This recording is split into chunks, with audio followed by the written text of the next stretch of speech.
Hey, everybody. I'm Jacob Sheriff, and this is my podcast. Today, I am joined with my good friends, Josh Needham and Tyler McKinney. We're going to have a discussion about the craziness and our learnings from 2020, but also a little bit of a look ahead to 2021. Yeah. So let's dive into the 2021 goals. This is more of a kind of, what was that, resolution, New Year kind of example of a thing. I've already told you mine, but I'm going to say it again, and that is so that it's documented. Yeah, it's documented, and that is to lose the 15 pounds. It's probably more than that now that I gained from having a third child less than a year ago. So I don't know where I'm going to go with that, but yeah. Well, if you lose it, I'll probably find it. That's how it works for me. So we caught COVID-19 and quarantine 20. Oh, dude. Yeah. It's weird because I finally hit that age where weight stays. Well, welcome to adulthood. Dude, I did not like this. Age? It was an age for you? Or It's got to be. Is it dad? It's being a dad. It might be that too. Like, I don't know, man. It was like 2020 hit and everybody's like, this is a terrible year. I'm like, it's not that bad. And then I gained weight. It's like, this is a bad year. You move slower and you get tired going upstairs. Oh, yeah, man. that's age, man. Yeah. It happens. Make me sad. I'm in my mid-30s now, and it definitely it feels like mid-30s are different than just 30. Than just being, it's like, those joints are hurting for some reason. Why is I Must be getting cold outside. Yeah. Or, man, why did I get winded just walking up the stairs? Apparently I need to drop more than 15 from my burden, my extra 2020 burden I've been carrying around. Dang. What does that mean with Jesus's easy yoke and light burden? Yeah. I was trying to make that connection somehow. I couldn't figure it out though. So my goals in 2021 are not very simple because nothing in my life is simple. That's the way I work, is I get complex and then we get to simplicity.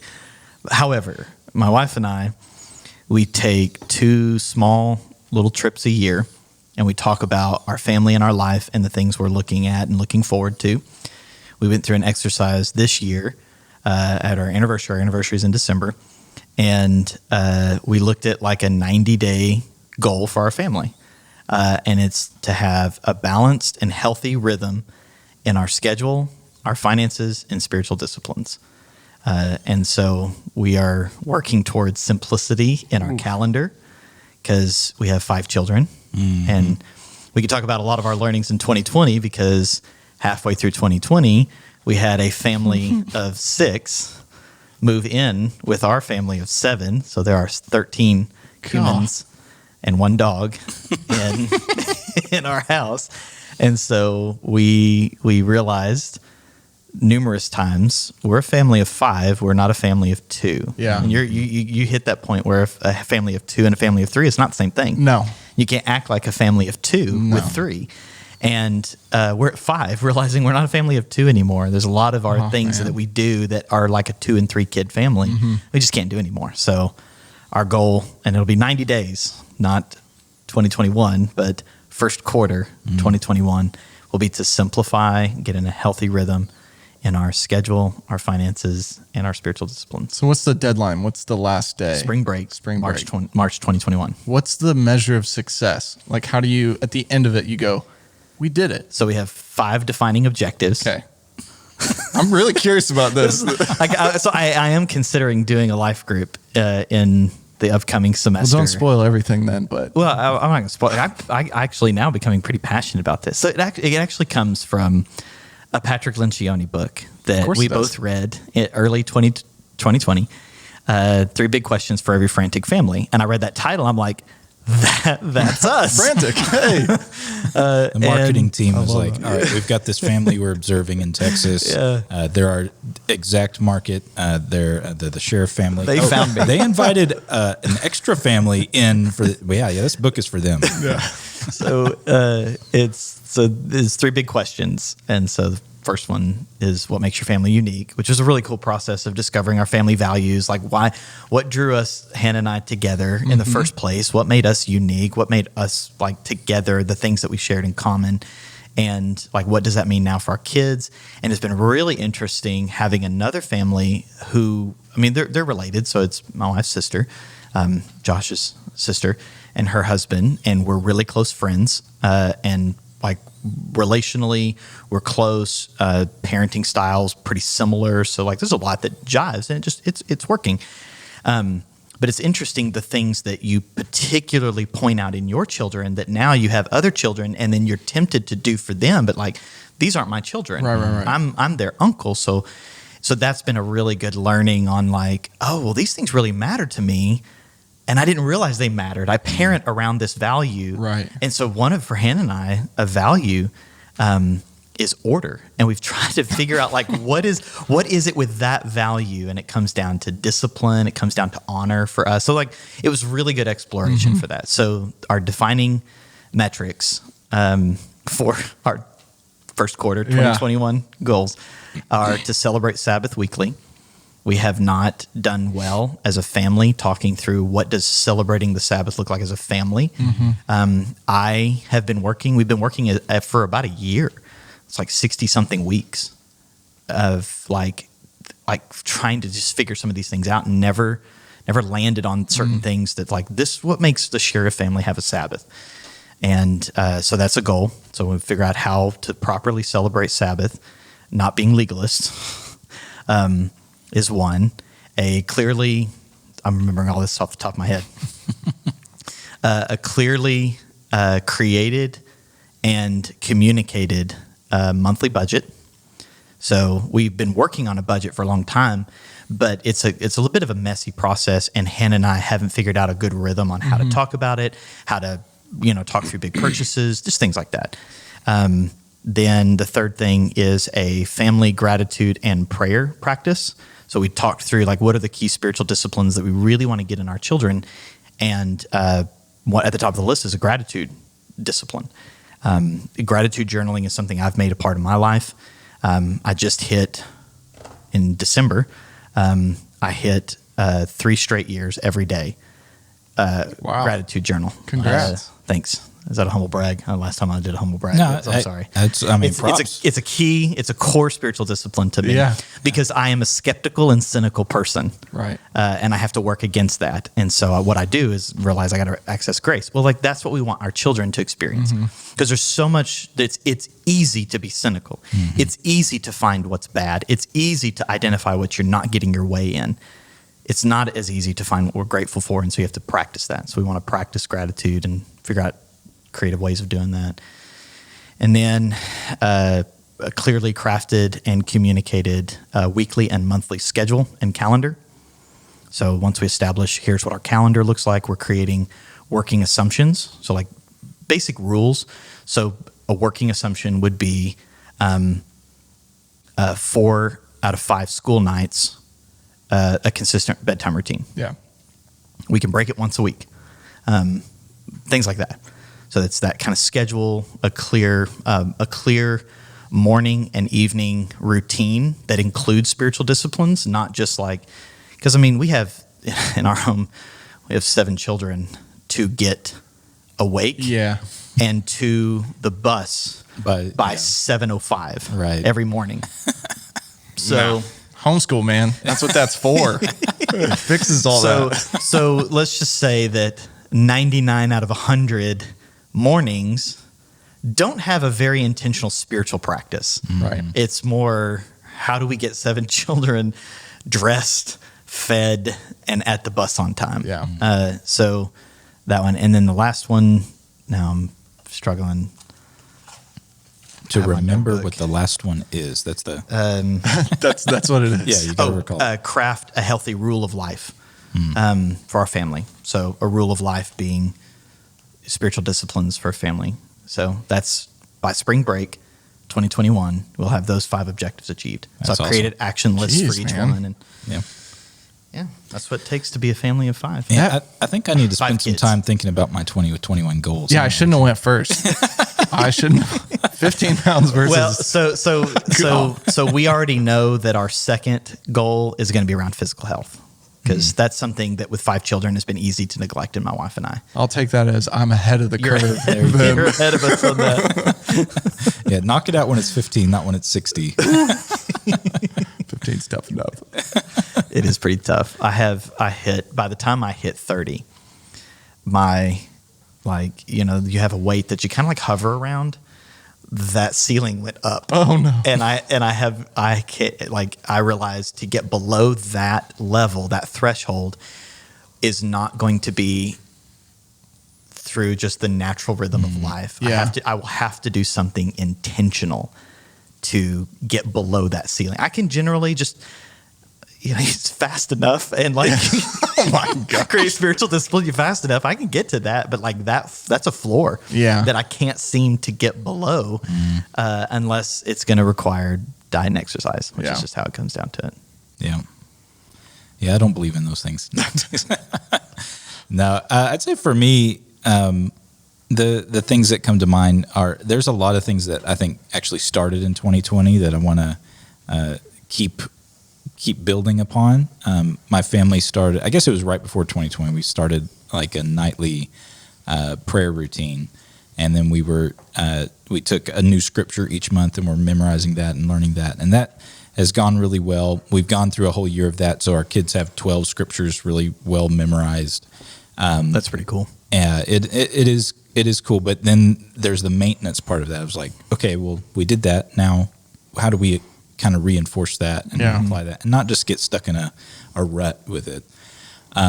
But finding, I'm always trying new hobbies or new things to do, but that I've identified in just even talking with Audrey that a lot of times that's a coping mechanism for dealing with dissatisfaction or just emotional stuff that I don't process very well because I'm not wired that way necessarily.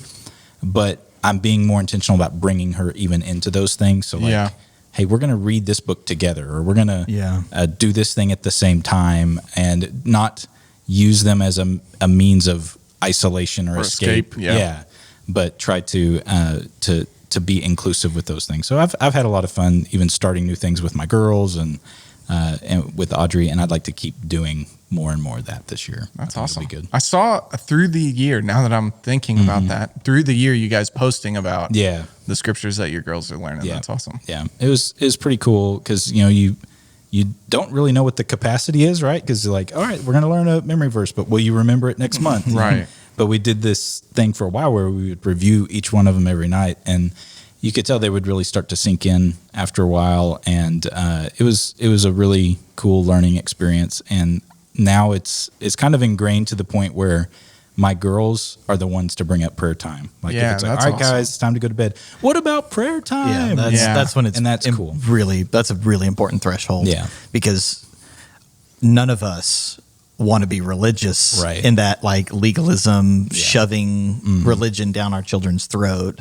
So there's a dance that we kind of feel like we have to engage in, to not push it, but when they start pursuing it is when it's sticking. You're like, okay, we got it. Yeah. And they're craving it and it missing it when it's not there, and that shows that it was meeting a spiritual need. It wasn't just a duty thing. Yeah, for sure. So that's been good. So, and that's something that's even maybe not running your family is the best way to put that, but running your family of you guys, like even incorporating prayers in your family. So for the school that we all went to and graduated from, some of us better than others. Thank God for Tamara Lindley. It's the only reason I'm through that school. Anyways, that's another point. We had a school prayer that was given by your family. And what's really cool about that is the prayer that my kids now know. That's awesome. They don't even go to school there. That's the prayer that I pray over them every night. And so it's cool. I've got recordings of each of my two oldest who are praying at the same age. They're both like 2 in the recordings, and they're saying this whole prayer. It's so and it's just this like, wow, I didn't know. Yeah. Like I was praying that lasting thing that sticks with you. Yeah, forever. That's awesome. So that's really cool. Yeah. Yeah. We prayed that every morning on the way to school, and it was just this thing we started doing. My mom kind of just started that, and then we'd add to it, and then we get to the school and we're wrapping it up each day. So it was usually like about the length of time it would take to drive from our house to the school. Yeah. And then, So yeah, it's been pretty cool to see that even as a legacy that people That's impacted a bunch of people. Yeah. I know that I've heard stories over and over and over again of people who graduated from Victory and then came back and have said things like, I was in a terrible, rough spot, and the only thing I knew to pray was that school prayer. Like that's what got me through. So That's awesome. That's It's crazy. a cool I legacy. have to tell my mom that. She'll probably cry. She'll cry. She'll probably cry. It's not hard to get your mom to Yeah, cry, yeah, that's true. but it's really fun, Yeah. especially when it's really sweet. I hope she watches this. She's like, they're talking about me crying in here. I'll tell her to her face.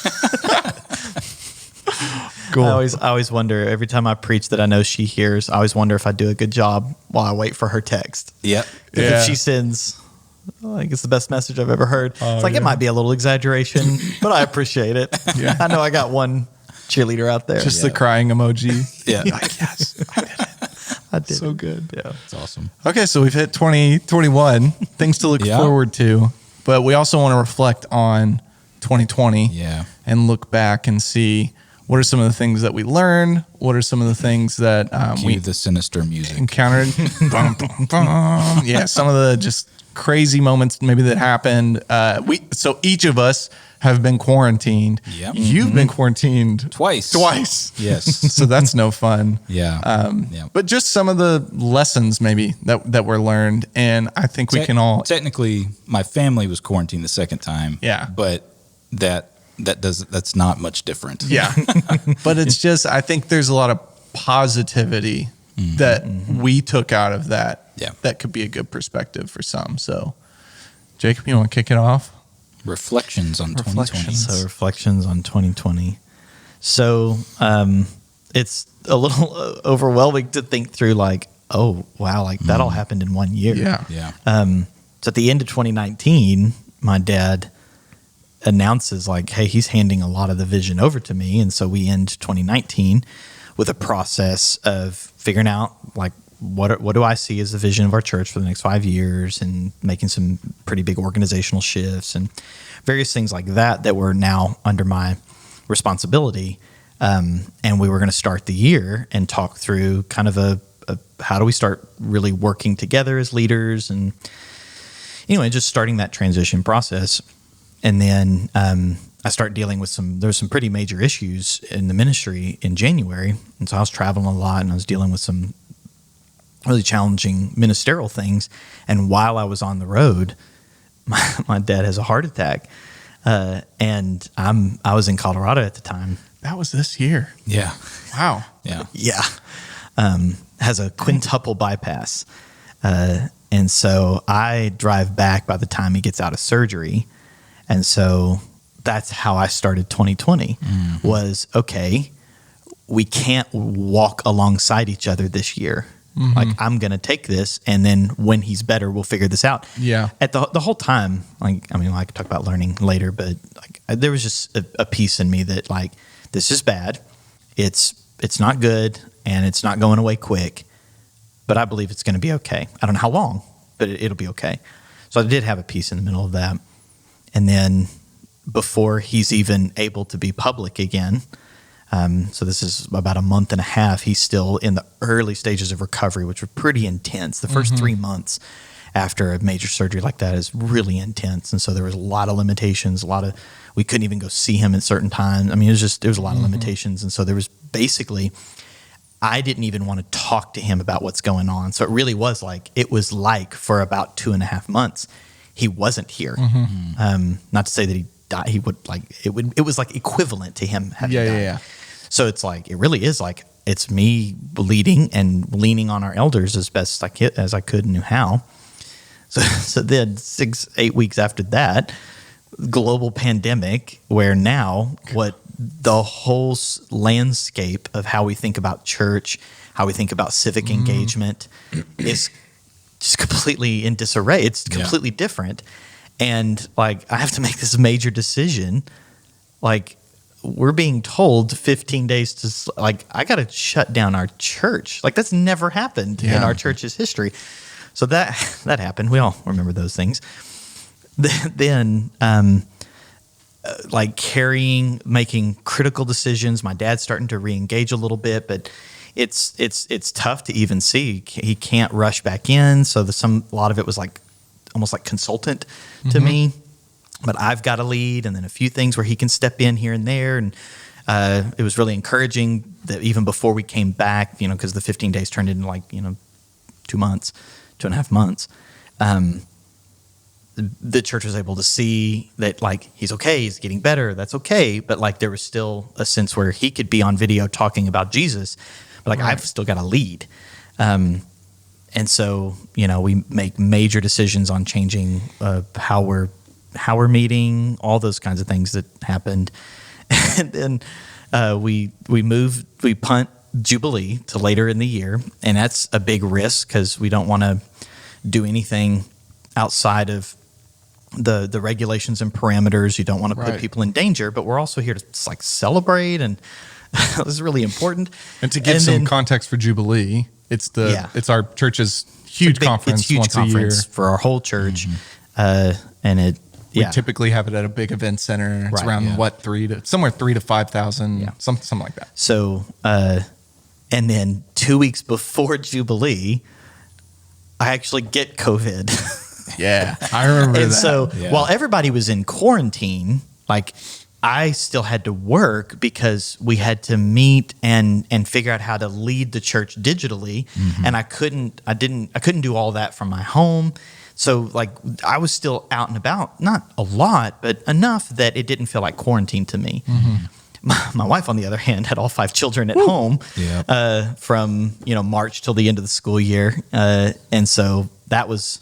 Well, again, I'm giving the highlights of what happened. Yes, Then we'll go to my learnings yeah. here in a bit. But I don't just get it, my wife gets it too, and so we're both. I had about a day and a half where I needed to be in bed for about a day and a half. After that, I felt good enough to move around and then get back to normal. But we're still stuck in quarantine for 2 weeks, and then my wife is about the same. It's about a day and a half. So neither of us took it bodily very hard. But it is a reality. So so we had to navigate that for 2 weeks stuck at home. The day before Jubilee starts is when my last day in quarantine was. And I had to get doctor's approval. So I went to the doctor that day and he said I was fine. So then we get through Jubilee. And then the week after Jubilee, so we're talking 2 weeks, 2.5 weeks after getting out of quarantine, my brother-in-law and sister-in-law move in. So a family of 6, Gah. the parents and 4 children move in with us. Dude, my year's been great. Your year was rough. And then that week, school starts. Yep. And then 2 weeks after that, my brother-in-law gets COVID. And so he's quarantined at the house. And so all of our kids, all 7 kids, have to come home from school for 2 weeks.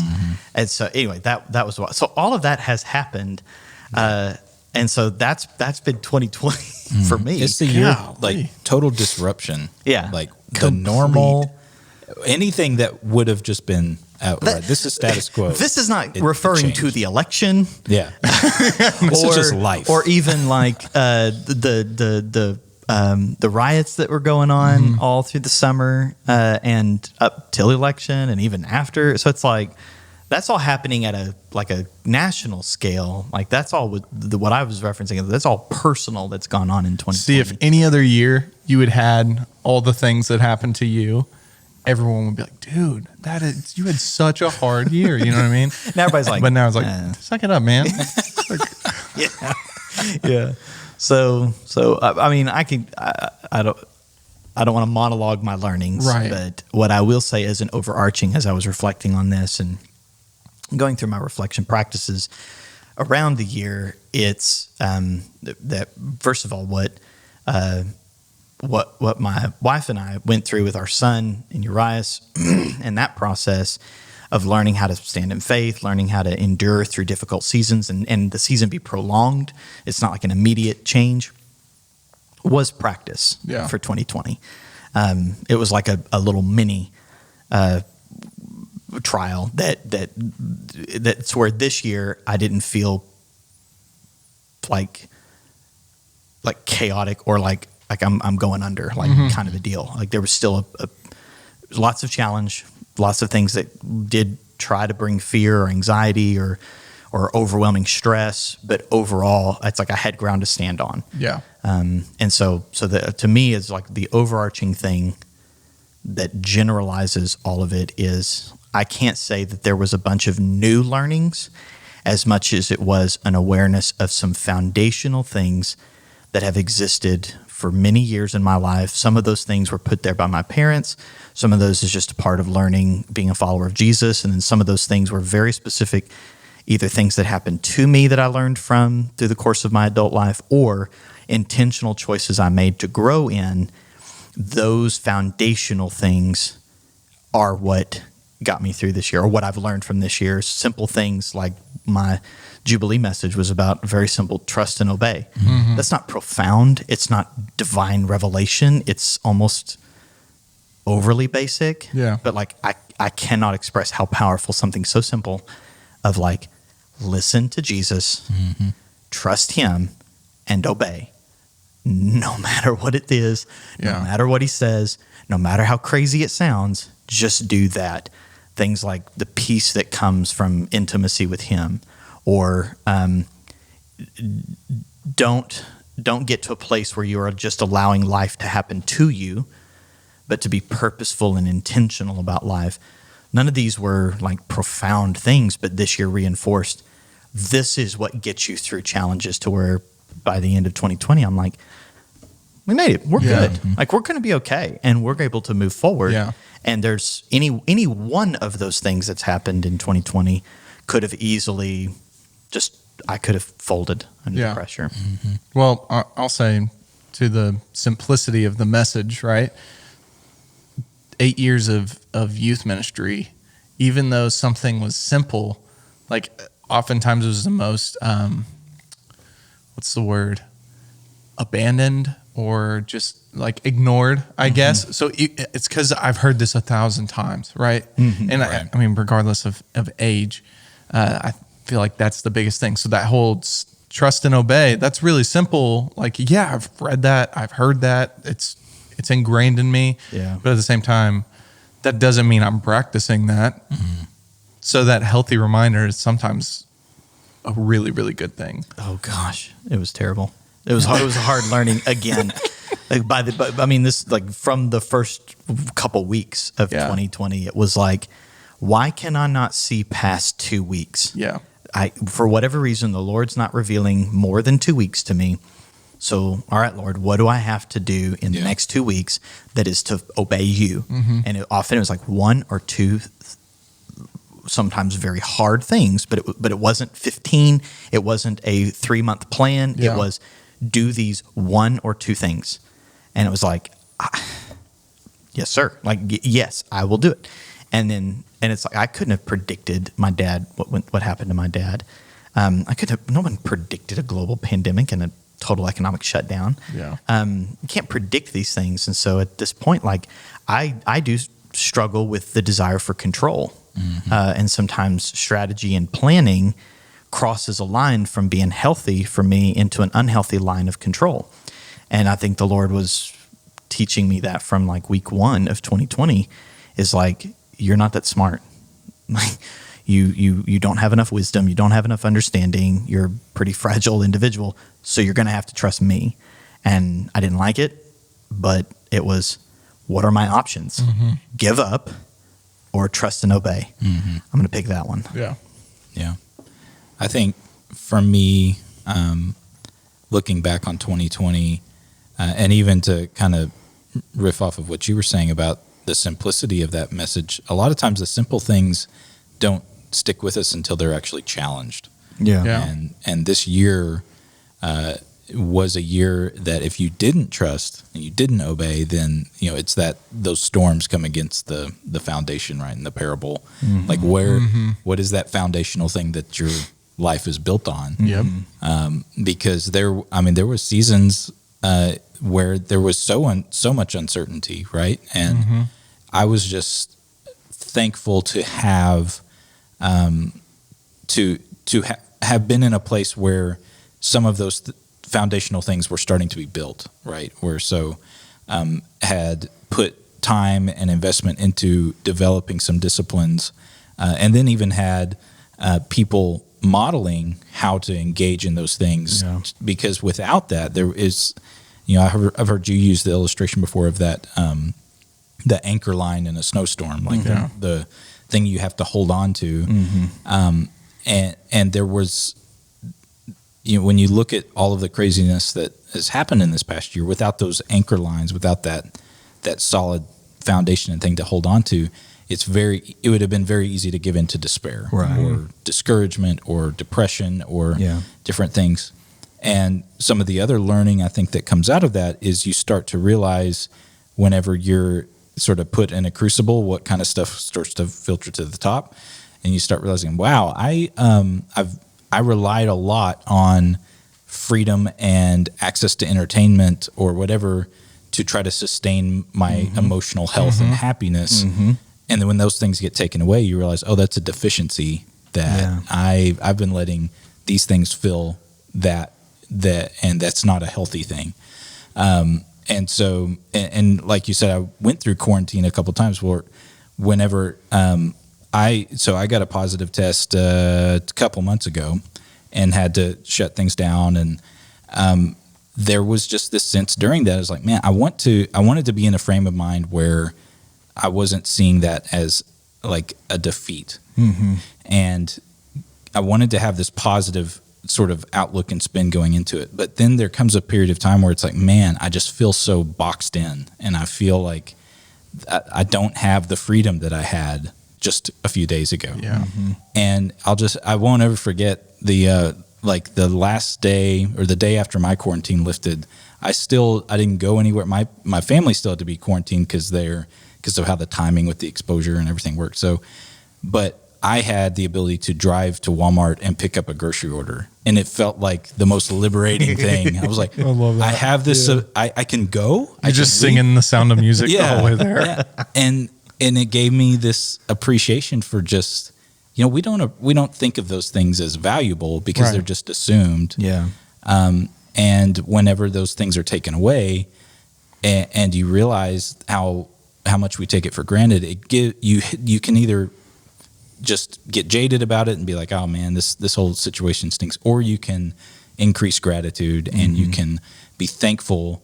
Thankful that it didn't hit me very hard. Thankful that my family is okay. Thankful that we're all together. That I still live in a country where I have the freedom to go and even have access to these things. And, and then whenever a couple months later, my wife gets a positive test. I'm kind of had an attitude, honestly. At first. I was just like, "There's no way you were with me for 2 weeks. How did you not get it then?" Because I had this attitude at first, and I had to work my way through it. Of just we put in our time. We don't need to do this again.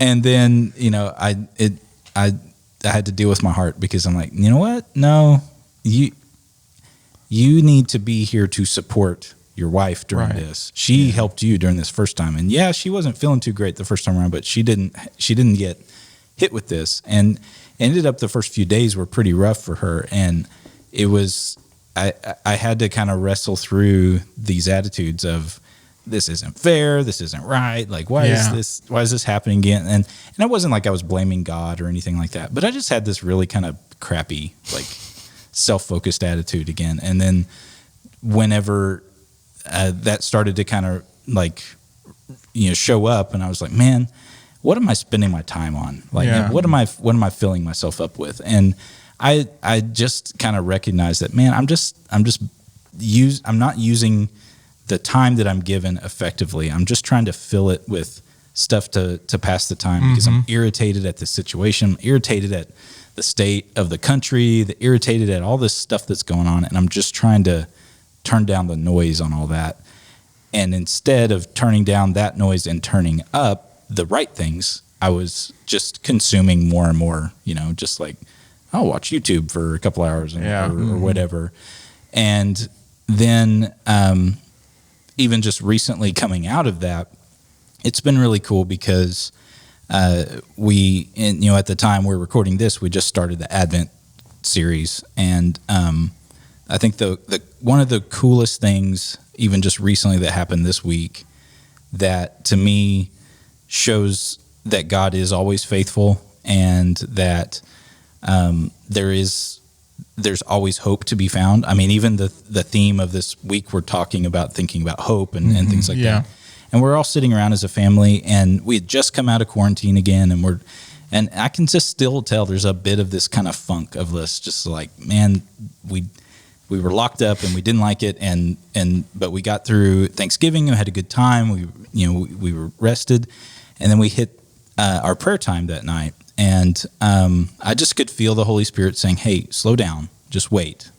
Even the focus of this season is waiting, but there was this kind of internal pressure to just rush. Let's get the kids to bed, but I could feel that, and that night it just so happened that because we slowed down enough and let the conversation and the family kind of go around it, my youngest daughter, who's 4, started asking questions about inviting Jesus into her heart, and it was just this moment of, hey, you've been faithful at doing this for a year, and this is the fruit of that faithfulness, because she was comfortable enough to even ask these questions. She was hearing from her sisters tell their story about when they did it, and she's saying, what is that like, and how do you do that? And then I had the opportunity right then. I said, when you're ready, let me know. She said, I kind of want to do that right now. And as a family, we got to pray with her and lead her in that response. And it was just this beautiful picture of, I was sitting here just a couple weeks ago, just focused on how, man, this stinks. We're stuck at home again. But it was in that moment at home with us all together that God moved and stirred her heart to respond. And it was just this precious, precious thing. And then I'll share a couple other things she said, because it's just adorable. But probably 10 minutes later, she just comes up to Audrey and she's like, "Mommy, I just feel like I need to cry." And she's 4, and her heart is being stirred by what she's just done. And so I told her, that's just Jesus showing you that he loves you. And she just thought that was so special and so cool. And then the next day, I'm talking to her about it, asking her how it feels. And so, what's it like having Jesus living in your heart? And she said, "It's really cool. I think he's decorating in there." Yes. And as cute as that is so descriptive of what that process is like internal working of transformation and changing and shaping from the inside. And so I just thought that was really special and precious. And it kind of wiped away a lot of the misery of this past year, because what I think the learning there that I think people would connect to is because we have so much access to entertainment, information, all that kind of stuff. A lot of us were forced. Well, the country was forced to just put a pause on all of it, and becomes a recognition of how often we use things to just pass time, to just survive time, to just get through something, rather than a recognition of what things happen when we slow down and actually attend to a moment, rather than just trying to pass a moment. And you have a powerful moment that was not in the middle of the annoyances, but after long enough that you just slowed down enough to be patient and allow just time to be present, that something really powerful happens. Yeah. It was just and that's not the only time something like that has happened this year, where you take the time to slow down enough, and you take the time to stop paying attention to all the misery and all the craziness and all the stuff that's going on, that God has been faithful to reveal himself in a new way, or for me to finally kind of make a shift in my thinking that I kept running up against. And so when I look back at this year, when I'm reflecting on it and look at where I was a year ago and where I am now, I don't think that and when I look on everything that happened, I just have to respond with gratitude, even as crazy as this year was, because I don't think I would be where I am or have been able to navigate to where I am had I not gone through some of those challenges and tough things this year. And just even our family, I think, is really been challenged to grow and to become a deeper family, and deeper connected to each other, deeper connected to God, and just get out of that surface level living, you know, where you're just kind of in this cycle of wake up, do your thing, go to bed, and it's just, you kind of get in this funk where you don't have awareness. And I've heard you talk about that a whole lot. Yeah. But there's just been so many moments of just, you have to be aware and you have to foster that awareness that God has really helped, I think, propel my family forward, just in our understanding and in our appreciation for each other and for him. So it's been a good year. Is that like heresy to say? 2020's been a good year. Just because we feel it's a good year doesn't mean we were unhappy when it was over. Right. Objectively, 2020 is terrible, but it's been a good year for growth. We're happy when it's over, but it's been a good year. Yeah, so much of, you mentioned awareness. So much, the key that unlocks so many other things is awareness. It starts with awareness. And that's been like about a 5-year journey for me, is working on my awareness, self-awareness, others' awareness, situational awareness, just being present and being aware. And at the beginning of the year, I read a book on how to unhurry your life. And it's interesting how like the country itself had to like screech to a halt. But it was like, while that was happening, I was having to increase some things with work with the church, and then forced to do it myself. I hit a funk, I don't know, for about a month and a half, 2 months, that kind of happened in quarantine. Is that first time, like I was so, this is terrible. Part of me was grateful to like get some rest. But it's like after a few days, I'm like, I'm getting antsy again. I'm like, I need to do something. I need to I had to like, okay, first of all, value your freedom when you get it. For now, you need to do this, and having to recalibrate on some purpose and intentionality. How easy it is for me to revert to just like default, revert to just more or less like survival techniques or tactics of just like getting through the day, getting through the week, getting through the month. And so in the last couple months of 2020, having, like, you can see I got some journals here on the table, that are a way of me reestablishing purpose and intentionality, that so much of my life I need to be intentional. It's that like, I got 5 kids. I don't have 2. I've got 5. Yeah. So there's a lot that has to be intentional. And I'm not the most spontaneous person.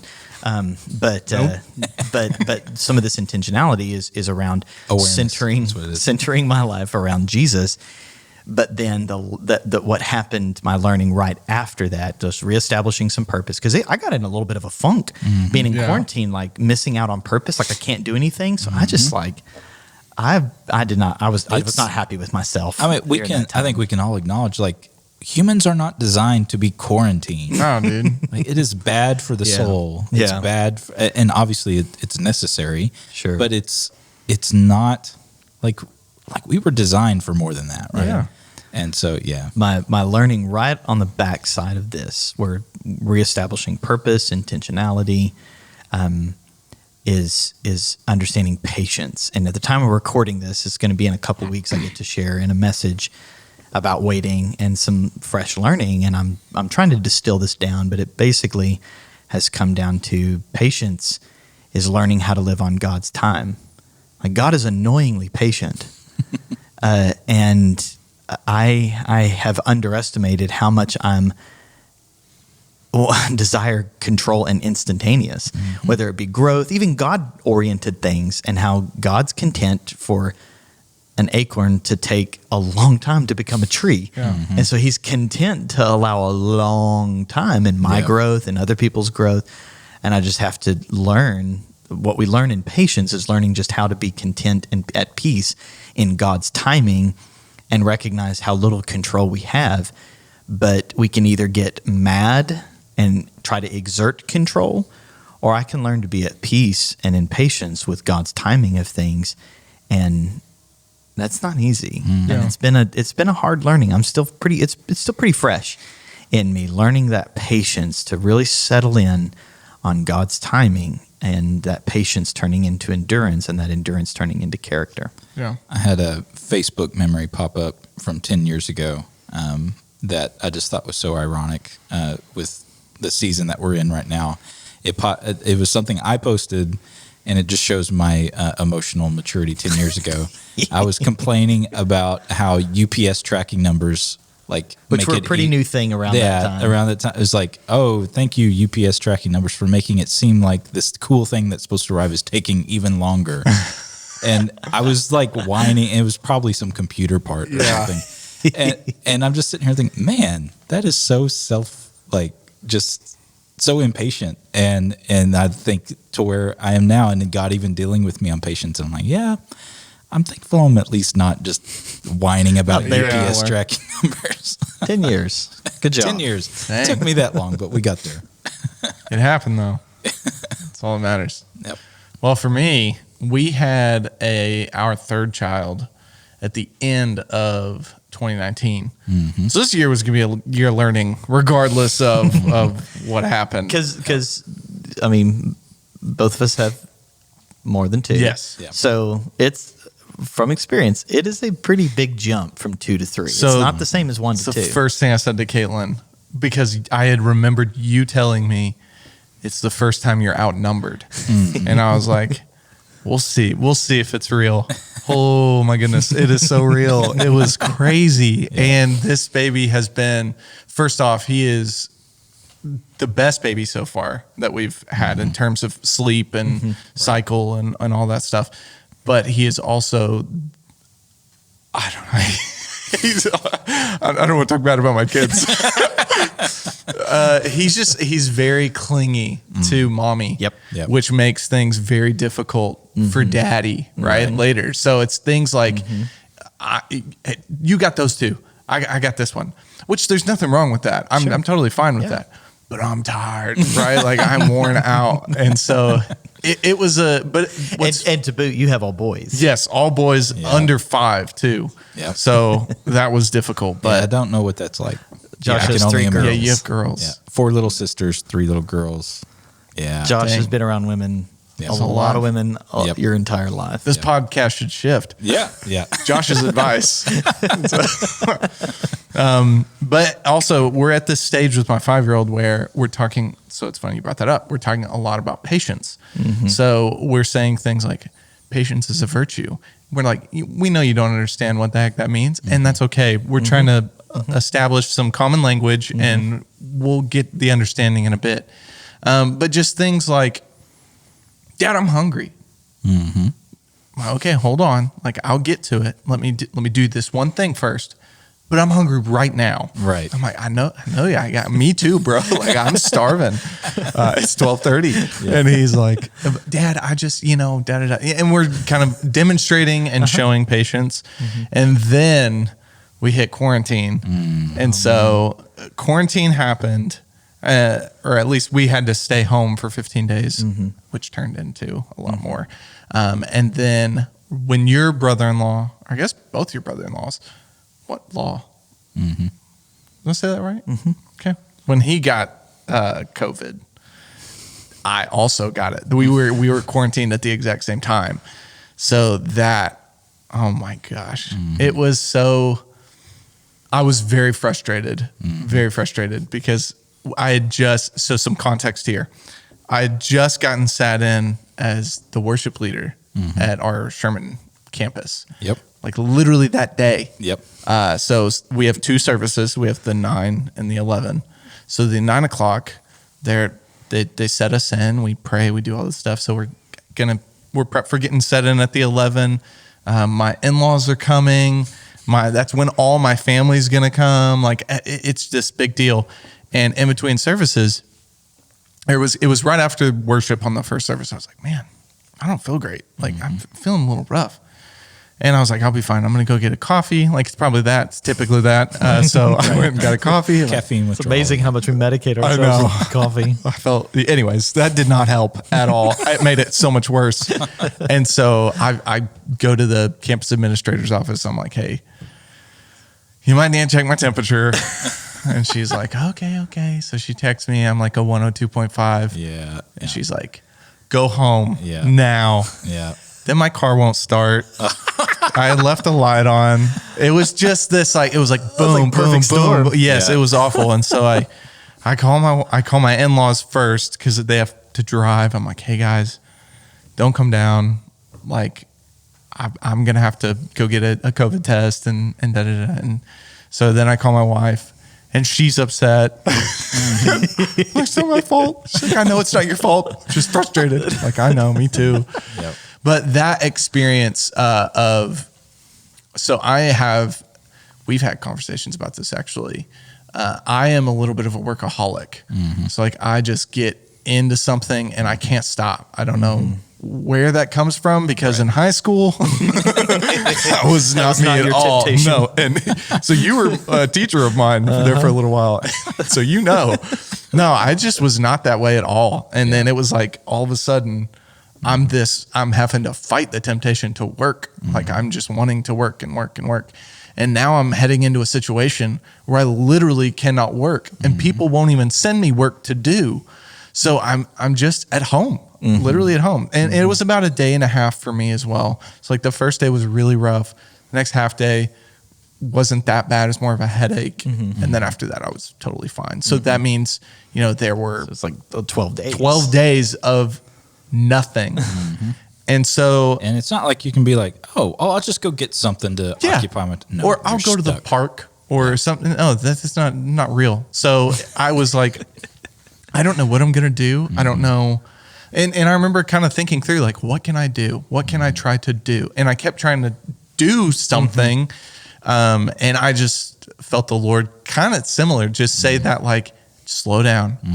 Like now you've got this time with your family that you don't typically get. And it was almost like, I'm not saying God gave me quarantine. I'm saying that quarantine taught me something and that through that God was able to use that to teach me something that I had been struggling with and almost forced now to confront this, like, slow down, spend time with your family, spend time with your kids, spend time, just enjoy them. And so that has been something that's continued on past quarantine that has been, I'm going to make it the utmost priority to spend time with you guys, to even my wife and I starting. So neither of us are super avid readers at all. Her way less than me, just not at all. And so in that time, both of us felt like, hey, we need to read a book together. And we both kind of laughed, like, do we though? Yeah, we should, but really? But that's even been something that's kind of come out of this, was like this new awareness of all these things that we weren't going, we were going too fast to notice. Absolutely. Right. And so it was that, what did you call it? That kind of mindset of busy, that need for busyness was definitely us. Yeah. So in everything felt like a huge deal in our family all the time until we got in quarantine together. And then we can't do anything. Yeah. So we had to learn each other all over again, it felt like. So I guess the kind of takeaway for our family was this, like, quality time is incredibly important. Even, in that way it was quantity of time, but even that wasn't what we took away from it. It was more the quality and the paying attention and, like, you know what? Yeah, let's get out the Play-Doh, because sorry, you have no context.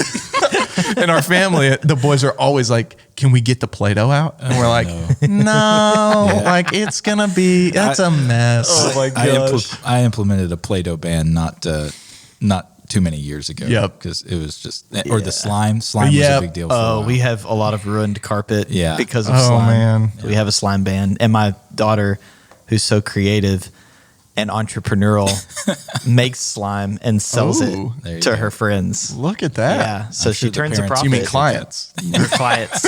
Yes, her clients. So my daughter is entrepreneurial. She discovered an entrepreneurship in That's quarantine. awesome. So I had a pretty good year too. We had an addition to the family.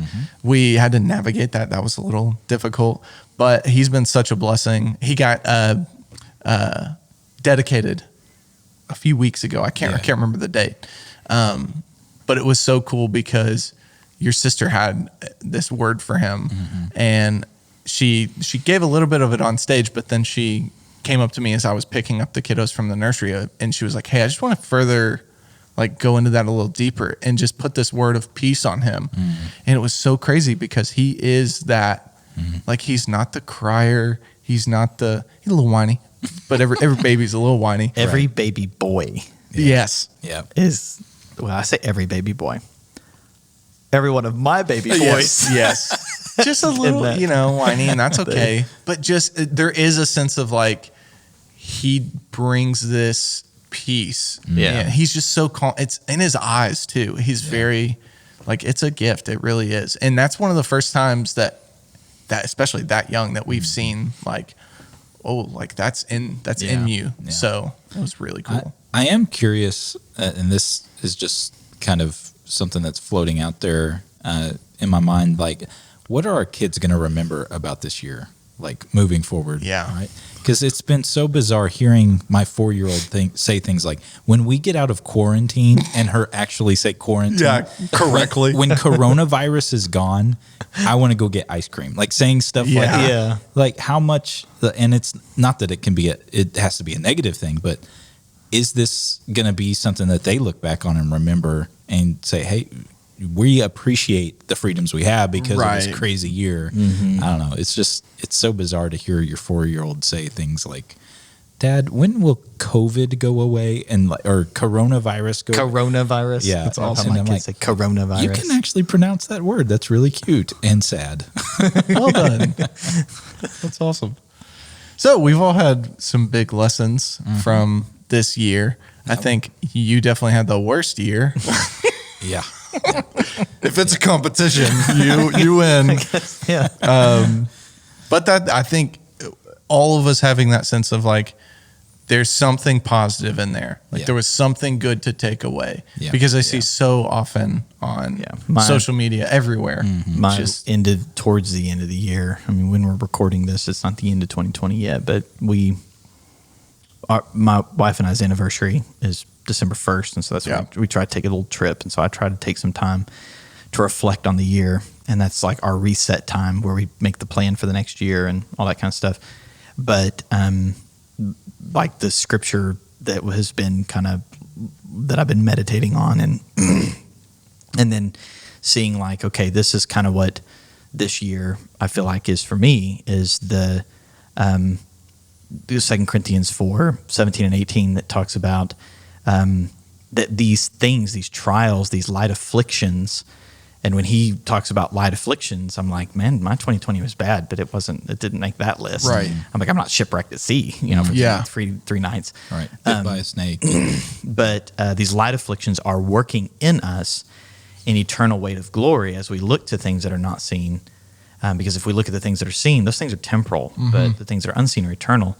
And just that reassurance, like, hey, no matter how bad things are or how bad things get, if I am in Christ, if I'm working this through with Christ, if I'm drawing close to him in intimacy in the midst of all of this, despite all of those things, God is using those things to work in me something I can't see, but is for his glory.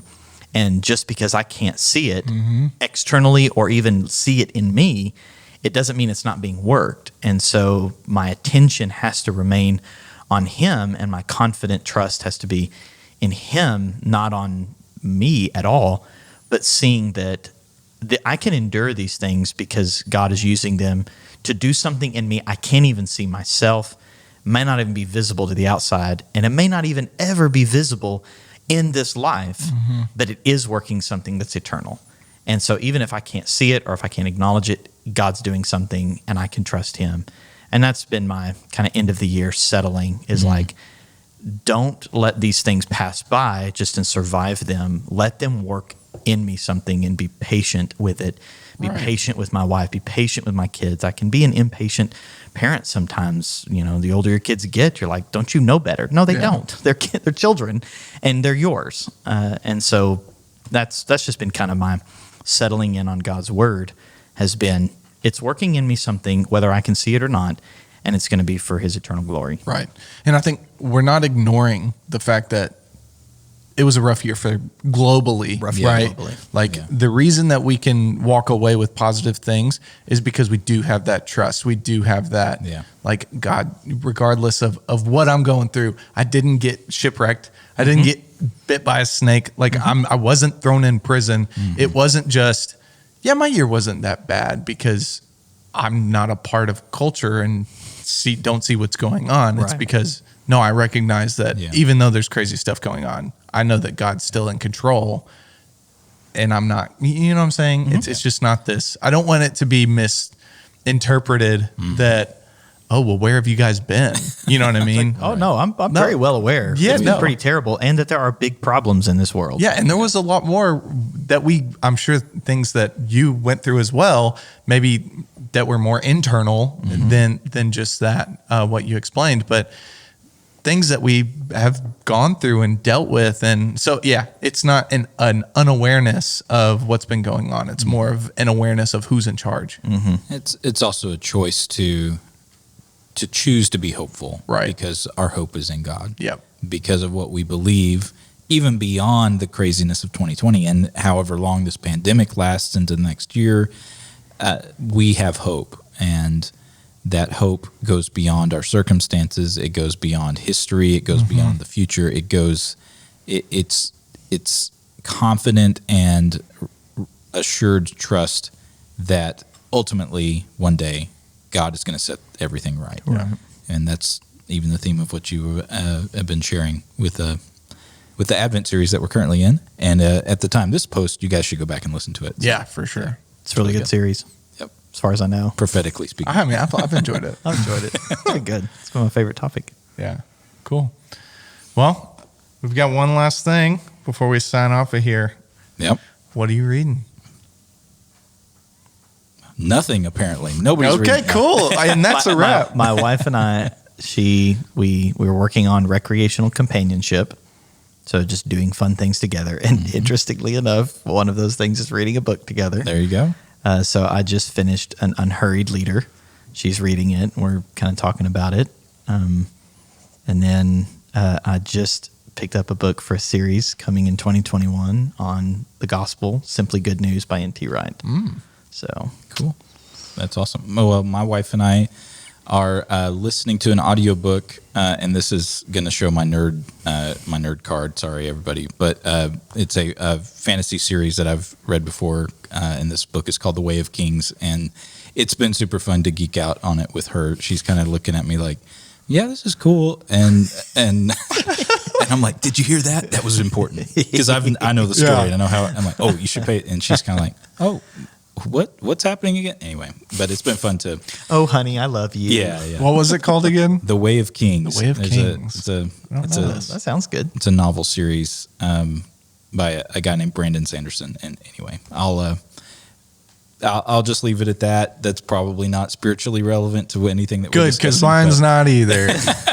My wife and I are about to kickstart our yearly Lord of the Rings marathon. There you go. So typically around this time of the year, I don't know what it is, but we Reading or watching? We watch for sure. Nice. Are you kidding? I'm not going to read that. Come on, man. Extended The segment's edition. called Oh, What Are You- yeah. Yeah. It's called What Are Don't You even watch the Reading? director's cut. No. It is just, it's something about this year. But yeah, we're both, I guess it was, 2 weeks ago. 2 weeks ago, we were both like, man, it's starting to get cold. And we both looked at each other and we're like, Lord of the Rings. I got my son hooked on The Hobbit. Yeah. And then Lord of the Rings. So I'm loving it. And I'm watching, I'm not reading it.